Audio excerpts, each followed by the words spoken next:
आज हमारे लिए एक उत्तम शुक्रवार, हमारे लिए खुदा ने एक उत्तम बाइबल का कलाम, मेरे को लगता है उपदेशक के कलाम में 5 में पहला वचन अगर कहता है जब हम चर्च के अंदर आते हैं तो कैसा होना चाहिए। सबसे इम्पोर्टेंट बात,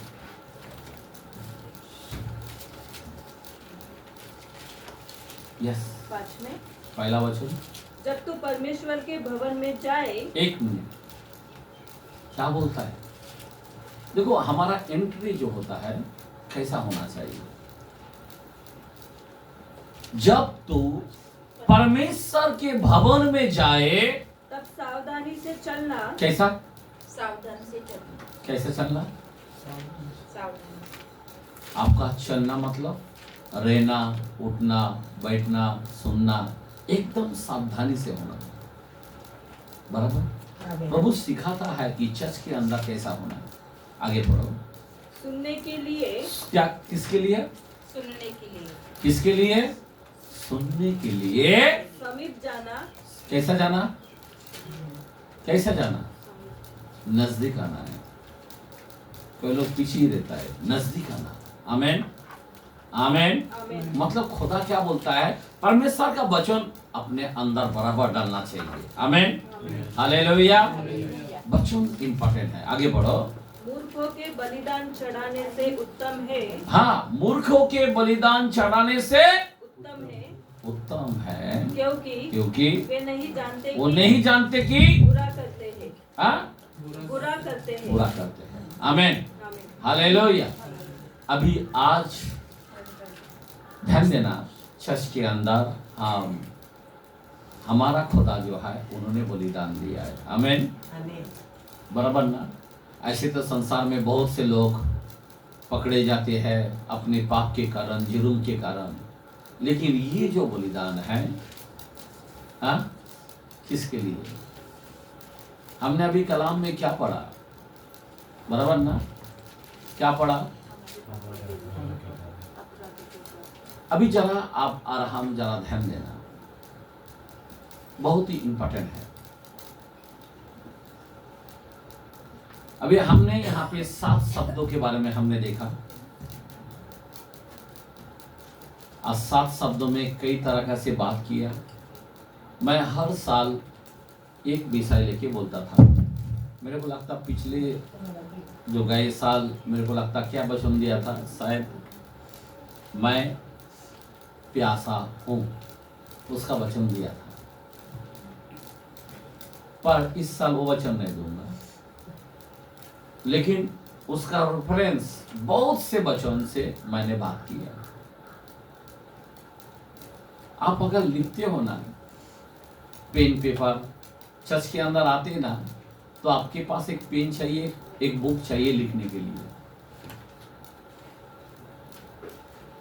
मैंने बताया जब चर्च के अंदर आते हो तो तुम्हारा चाल चलन सावधानी से रहना। खुदा इसका मतलब बताना चाहता है कि जो सेवक जब वचन देता है ना, देखो परमेश्वर इतना बड़ा महान खुदा है। अभी जरा ध्यान देना, परमेश्वर इतना ग्रेट खुदा है। एक सेवक के पास जब खुदा, आप सोच सकते हो अगर कोई एक सेवक अच्छा काम करता है ना, तो परमेश्वर का दूतों को भेजता है एक भली बात लिखने के लिए और एक बुरी बात को लिखने के लिए। 3:16 के अंदर मलाकी में लिखा है, उसके सामने एक पुस्तक है और उसमें लिखा जाता है। क्या बोला है? लिखा जाता है। तो आप और हम यहां पे लिखना चाहिए परमेश्वर के कलाम को। अगर हम जो देते हैं उसको अंदर रख छोड़ना है। अगर आप भूल जाते हो तो उस कलाम में से निकाल कर वापस देख सकते हैं कि कौन सा वचन है। हमारे लोग इंटरेस्ट नहीं लेते हैं। मैंने बताया सावधानी से जब चर्च के अंदर आते हो ना, एकदम सावधानी से आपको आना है, पेन पेपर लेकर आना है और गौर से प्रभु का वचन को सुनना चाहिए। बहुत ही महत्व है। लेकिन आज मैं प्यासा के बारे में नहीं बोलना चाहता हूं। आज मैं बताना चाहता हूं, यहाँ पे बहुत वचन अच्छा निकला है, 2-3 वचन अलग अलग यहाँ पे दिया है, पर एक वचन मैं बताना चाहता हूं। यीशु मसीह, आपको मालूम है, सबसे पहली बात हम 19 चैप्टर 30 के अंदर एक वचन कहता है, यूहन्ना के कलाम गॉस्पेल जॉन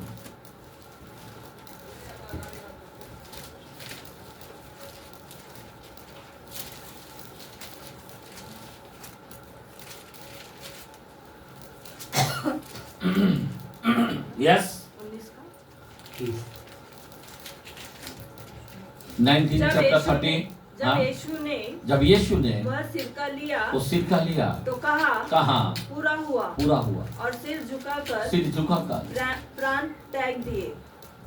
क्या बोला है? अभी क्रूस के ऊपर आप सोच सकते हो, आपको मालूम है यीशु मसीह पर 39 कोड़े खाए। उसके बदन में से एक एक चाबुक जब गिरता था, और उसमें कई आंकड़ा होता है, एक मछली का होता है, एक ब्लेड का होता है, एक नोक का होता है, एक सुई का होता है। समझ में आ रहा बात? और जब भी उसके बदन पर गिरता है, मैंने बताया ना 39 कोड़े खाए। मैंने बताया था व्यवस्था विवरण के अंदर 25:3 के अंदर भी बताया था बराबर कि 40 के ऊपर एक भी नहीं होना चाहिए, इसीलिए 39। अब 39 कोड़े खाया का मतलब क्या है? क्योंकि व्यवस्था को 39 जूना करार, जो उत्पत्ति से मलाकी तक 39 अध्याय होता है। हर अध्याय का वचन, हर जो वचन का अध्याय है, हर कोड़े खाए, 39 कोड़े खाए। आमेन, हालेलुया। 11:24 के अंदर भी 2 कोरिन्थियंस पौलुस बोलता, मैं 39 कोड़े खाए 5 बार। मैं आपको बताना चाहता हूं, जरा ध्यान देना। और ऐसे कोड़े जब उस पर गिरता है, क्या होता है? और जैसा गिरता है उसको पकड़ लेता है मांस को, और वो मांस को बाहर निकालने तक जैसा झटका देता है ना, वो मांस के साथ हो सकता 200 ग्राम का मटन आ जाता है या 250 ग्राम मटन आ जाता है अपने शरीर में से। यीशु का वजन कितना था? 70-75 किलो वजन है, और उसमें से मांस निकाल कर, क्योंकि पतला था, वो टाइम में दुर्बल था। बाइबल बोलता उसकी सुंदरता नहीं था, रोग से जान पहचान थी। और उसका मांस को आप सोच सकते हो, उन्होंने कोई पाप नहीं किया, उसने कोई गुनाह नहीं किया। मैंने कल भी बताया कि वो खुद बोलने लगा, मुझे जाना है महायाजक पुरोनियों के पास जाके मुझे अपना प्राण देना है, और तीसरे दिन मर के जी उठना है। आप सोच सकते हो। और हमारा प्रभु यीशु मसीह हमारे पाप के कारण उन्होंने प्राण दिया। पाम संडे में वो मेमना बनकर आया था, जान देने के लिए आया था। उसे पता है कि मुझे वहां पे मरना है। वो बोला, आप देख रहे हो, कल नहीं देख पाओगे, अब समय पूरा हो गया। सोचने की बातें हैं। उन्होंने हमारे लिए सब कुछ सहता गया। अब मांस पूरा निकाल जाने के बाद क्रूस को कैसा उठाया रहेगा? 150 किलो लकड़ी का वजन है। कितना किलो? 150 किलो। इसका वजन कितना है? आधा। और वो उतना बोझ, और बार बार गिरना। एक सिमोन कुरोन बोल के था, वो क्रॉस को उठाया, खेत में गया था, खेत में से आ रहा था। हाँ, उसका भी नसीब था कि प्रभु मसीह का क्रूस को उठाए। आज आपको और हमको बोलता कि मेरा बोझ को उठाओ, वो सहज और हल्का है। उन्होंने मेन बोझ तो उठा लिया। सोचने की बातें है। और मालूम है अब वो क्रूस को उठाते हुए मांस निकल गया था। सोचने की बातें है। यहां पे बोलता सब कुछ पूरा हुआ। क्या पूरा हुआ? क्या पूरा हुआ? आज आपको और हमको जानना है उसने क्या पूरा किया।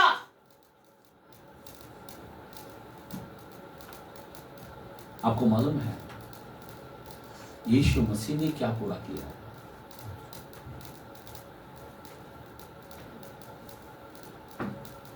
हम देखते हैं प्रभु का वचन के द्वारे से फिलिप्पियों के काम में 17 में 4 वचन, यहां पे भी कलाम क्या बोलता है?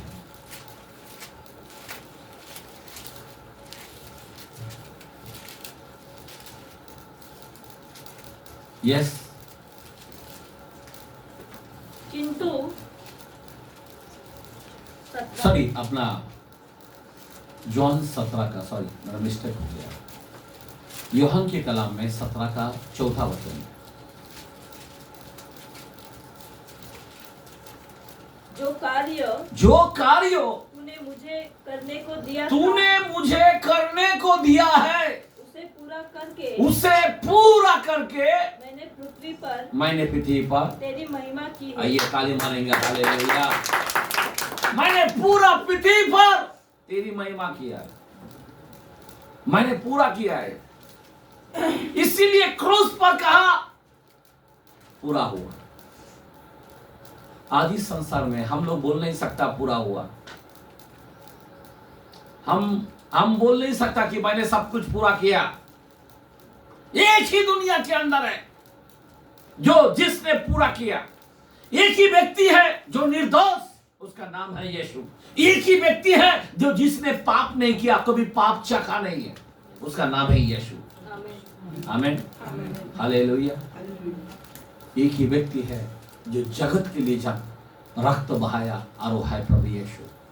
सबने बहाया, लेकिन कौन सा खून था? इसका खून पवित्र है, पवित्र। यहां पे पवित्र ब्लड चाहिए था। ये जग को, शैतान को कुचलने के लिए, हमारे लिए, हमारे जान बचाने के लिए लहू चाहिए था, और वो लहू के बाद यीशु दिया। कितने भविष्यवक्ता आया, नहीं कर पाया। मैं आपको बताना चाहता हूं उसने पूरा किया। उसने धरती पर सब कुछ पूरा किया। क्या क्या पूरा किया मैं आपको बताना चाहता हूं, जरा ध्यान देना। क्या पूरा किया आपको मालूम है? सबसे पहली बात, पापों का क्षमा हमें दिया। क्या दिया? पापों की। पहला शब्द में क्या बोला? हे पिता, इन्हें माफ कर, ये नहीं जानता ये क्या कर रहा है। वो हमें पापों का क्षमा देता है। इसीलिए खुद बोला है, जाओ सर्वश्रेष्ठ में मेरे नाम से पापों को क्षमा दो। मेरे नाम से एक दूसरे को क्या करो? उच्चार करो। आमीन। और बाइबल का कलाम बोलता है हर भविष्यवक्ता गवाही देते उसके नाम में पाप का क्षमा है। इसीलिए 1:21 के अंदर बोलता है ना कि उसका नाम यीशु रखना। यीशु का मतलब उद्धार, यीशु का मतलब क्षमा, यीशु का मतलब छुटकारा। मेरे भाई और मेरे बहन, यीशु ने हमें क्षमा दिया। क्षमा नहीं था, आज तुम्हारा हमारा क्षमा नहीं था। आपको तोलता था, आप क्या निकलेंगे? पाप ज्यादा निकलेंगे। लेकिन यीशु ने, जो कोई उस पर विश्वास करेगा उसको कभी तोला नहीं जाएगा, क्योंकि ब्लड आ गया। समझ में आ रहा बात? बाइबल बोलता है यीशु में दंड की आजा नहीं है, उसका रक्तों ने। मैं आपको बताना चाहता हूं, आज बहुत ही भेद की बातें मैं आपको पास रखना चाहता हूं, जरा ध्यान देना। यहां पे प्रभु का कलाम क्या कहता है? यीशु मसीह, सब कुछ पूरा हुआ। हम लोग बोल नहीं सकते अभी कुछ करने का, अभी सब चीज खत्म हो गया। रात में मैं वचन सोच रहा था, कि हमने अच्छी कुश्ती लड़ा, पर इतना नहीं कर पाया। लेकिन जब से प्रभु मसीह को अपनाया, उस समय से हम दौड़ते गए। जरा ध्यान देना, हम जब बिस्तर में रहते ना, तो हम सिर्फ केवल प्रभु का वचन के बारे में सोचता हूँ कि अच्छा हो गया मैंने प्रचार किया, अच्छा हो गया मैं गाँव गाँव गाया, अच्छा हो गया मैं। एक अपन को कभी कभी क्या करना है, मापना है, देखना है कि मैंने भला काम किधर किया। अभी बीज पेरने का समय नहीं रहा है। अभी उस समय था हम बीज पेड़ के आते थे गांव गांव, कि वो जगह में प्रभु का वचन नहीं गया वहां पे। अभी क्या हो गया, सब अभी बीज पेड़ने को जाएगा, आप पकड़ा जाएगा, आपको मार दिया जाएगा। एक बात बता रहा हूं मैं, अभी ऐसा स्थिति है। अभी काटने की बारी आ गई, और प्रभु फरिश्ता देकर हम लोग को उठा के लेके जाने वाला वो बारी है। अभी बीज पेड़ने के बारी नहीं है, अभी खत्म होने आया टाइम।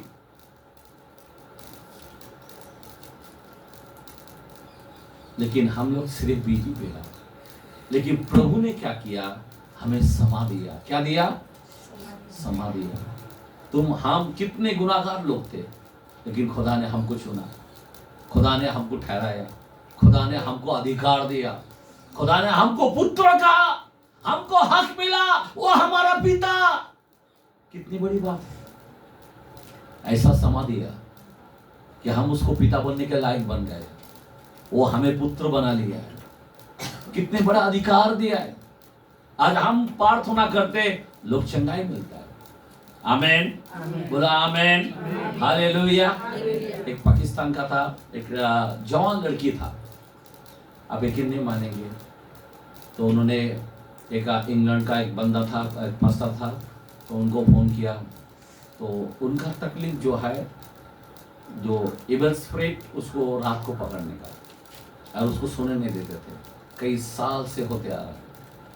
और फिर बोला पास्टर आपका प्रार्थना, आप उनके लिए प्रार्थना करो, मैं उसको ये में लेता हूँ, लाइन पे लेता हूँ। तो लिया, और फिर उसको पर जैसा मैं प्रार्थना किया, आप यकीन नहीं मानेंगे उससे क्या मिला। उसी रात से दुष्ट आत्मा उसके अंक से छूट के चले गए। आमेन, पूरी तरह से वो चंगा है। हालेलुया, बोलो हालेलुया, हालेलुया। एक परसों का दिन एक बांग्लादेश से एक फोन आया, उनका कैंसर है, बोला उसके लिए प्रे करो। बोला ठीक है, उनके लिए भी मैंने प्रे किया, उसका उत्तर प्रभु देगा। आमेन, बोला आमेन, हालेलुया। क्यों? इतना बड़ा हक कौन दिया? हम लोग किधर थे? आप सोच सकते हो, हमारा कोई आता पता था क्या? खुदा ने हमको चुनाव किया। सारे जगत में से आप और हम इतना कीमती है, हमें माफ किया। मेरे भाई, हम लोग सर में जाने वाला लोग है। हालेलुया, बोला हालेलुया। तो सबसे पहले क्या किया उन्होंने? हमें समा किया, हमको समा दिलाया। दूसरी बात, आप जानते हो, भविष्यद्वक्ताओं को पूरा किया। क्या किया? भविष्य जो बानी है उसको पूरा किया। क्यों बोला है? वहां पे क्रूस पर क्या बोला है? सब कुछ पूरा हुआ, क्योंकि खुदा ने दिखाया समा के बारे में। बराबर ना? हम लोग को समा दिया है। अभी हम लोग 100% प्रभु के राज में जाने वाला है, क्योंकि हमने विश्वास किया। बराबर। दूसरी बात, उसका जो भविष्यवाणी है वो पूरा हुआ। मैं एक थोड़ा सा वचन मैं आपको बताना चाहता हूं। आपको मालूम है 22 चैप्टर 12 से पढ़ते हैं 16 तक, भजन संहिता, साम्स, ऐसी तो बहुत से भविष्यवाणी है, पर मैं आपको बताना चाहता हूं। यस, हाँ पढ़ो, 12 से पढ़ते हैं। बहुत से सांडों ने मुझे घेर लिया है। अभी सुन लो, बहुत से सांडों ने मुझे घेर लिया है। बाशान के बलवंत सांड हाँ, मेरे चारों ओर मुझे घेरे हुए हैं। मुझे घेरे हुए हैं। वे फाड़ने और गरजने वाले सिंह के समान, वो फाड़ने और गरजने वाले हाँ सिंहों के समान मुझ पर अपना मुंह पसारे हुए हैं। हाँ, मुझ पर पसारे हुए हैं। मैं जल के समान बह गया, मैं जल के समान बह गया, और मेरी सब हड्डियों के जोड़ उखड़ गए। मेरी हड्डियों की जोड़ उखड़ गए। आप समझ में आ रहा बात? हेलो, जरा ध्यान देना, यहाँ पे क्या भविष्यवाणी है? मेरे हड्डियां क्या हो रहा है? ताकत नहीं रहा। आगे बढ़ो।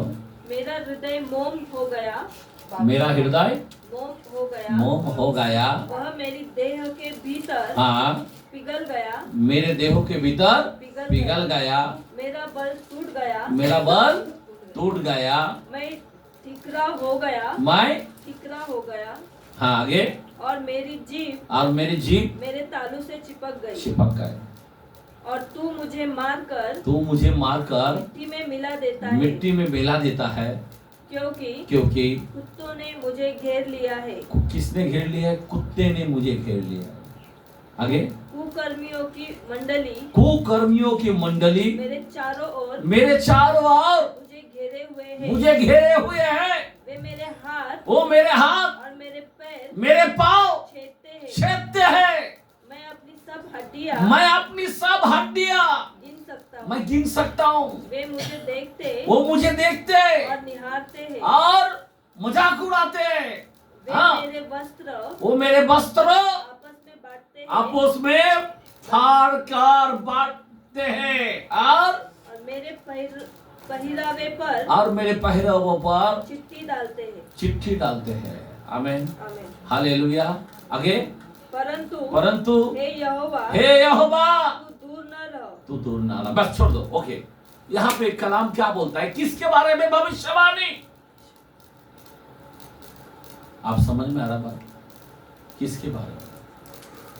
उसके हाथ पांव को छेदता है, किसके बारे में बोलता है? उसके कपड़े को फाड़ कर चिट्ठियां डालता है, किसके बारे में? हमने पढ़ा ना कलाम, यशायाह नबी 53 किसके वचन है? आपको मालूम है, इजराइल लोग, जो यहूदी लोग हैं, सुनो ध्यान देना, इजराइल में जो यहूदी लोग हैं, उन लोग यशायाह 53 वचन नहीं पढ़ता है, आगे बढ़ जाता है, 54 से शुरू करता है, 52 में 12 के आगे नहीं जाता है, 53 तक नहीं पढ़ता है, सीधा 54 से पढ़ता है। आप सोच सकते हो। और वो लोग बोलते हैं कि ये हमारे इस्राएल लोगों के बारे में लिखा है। सोचने की बात है। और ये भविष्यवाणी को किसने पूरा किया? प्रभु यीशु मसीह। कि किसके बारे में दिया है? कितना खुला खुला बोला है। उसके पाँव को छेदा गया, उसके हाथों को छेदा गया, उसके कपड़ों को लताड़ा गया, उसकी हड्डी गिन। आप सोच सकते हो। आपको मालूम है 34 चैप्टर 20 के अंदर क्या बोलता है? उसी साम्स में, भजन संहिता में,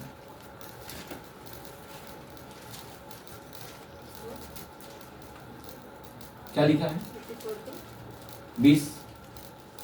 वह उसकी हड्डी हड्डी की रक्षा करता है। वो उसकी हड्डी हड्डी की रक्षा करता है। और उसमें, हाँ, और उनमें से एक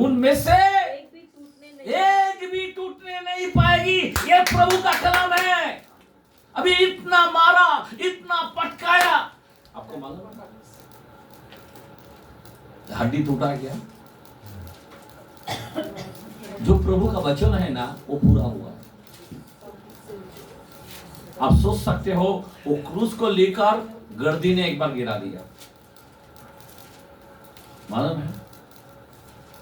जब चाबुक के मार मारते हुए एक बार गिरा दिया।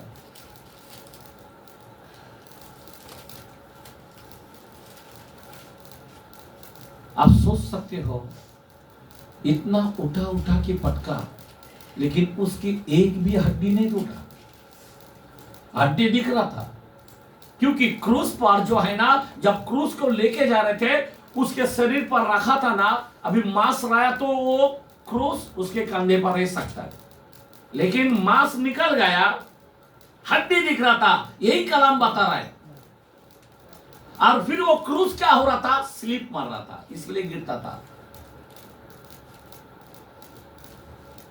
उसके बदन में से निकल जाता था।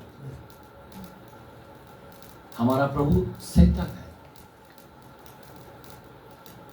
अब सोच सकते हो कितना दुख हमारे लिए झला। वो दुनिया का बोझ उस क्रूस पर था और उस क्रूस को उठाया।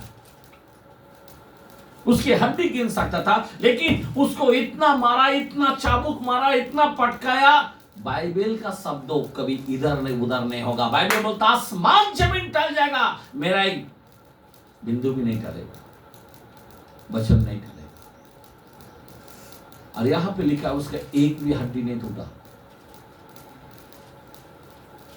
वहां पे बोला है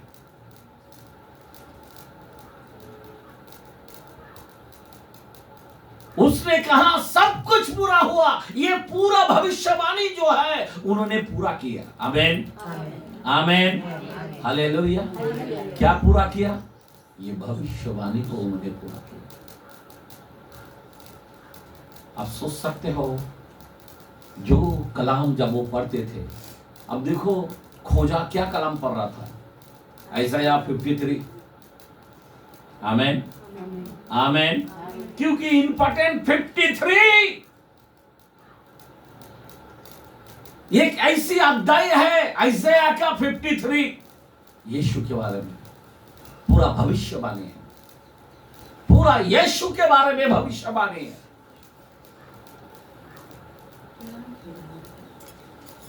फोर्टी 41 के अंदर भी भजन संहिता में बोला है, जितना जन्म के बारे में यीशु के भविष्यवाणी है, मरण के बारे में भी भविष्यवाणी है।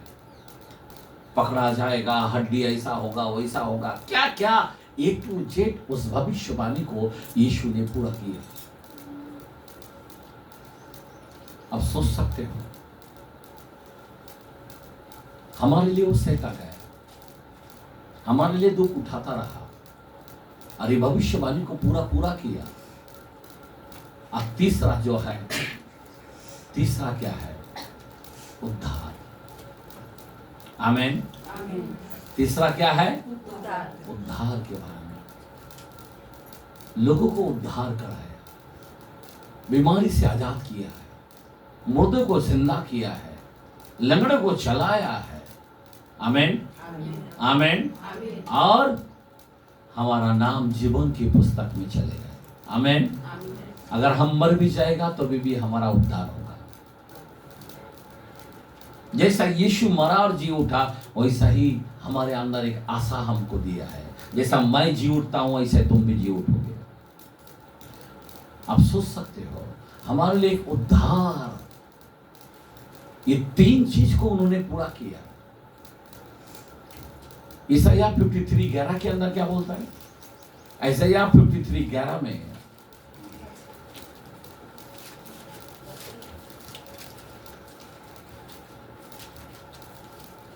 वह अपने प्राणों का दुख उठाकर उसे देखेगा और तृप्त होगा। आमीन। क्या होगा? वो तृप्त होगा, खुशी से देगा। कभी वो झटकर नहीं आ गया। अब सोचो ना जरा, एक सोचने की बातें हैं, कोई किसी को सूली पर चढ़ाया, वो दर्द से चिल्लाएगा क्या बानी बोलेगा?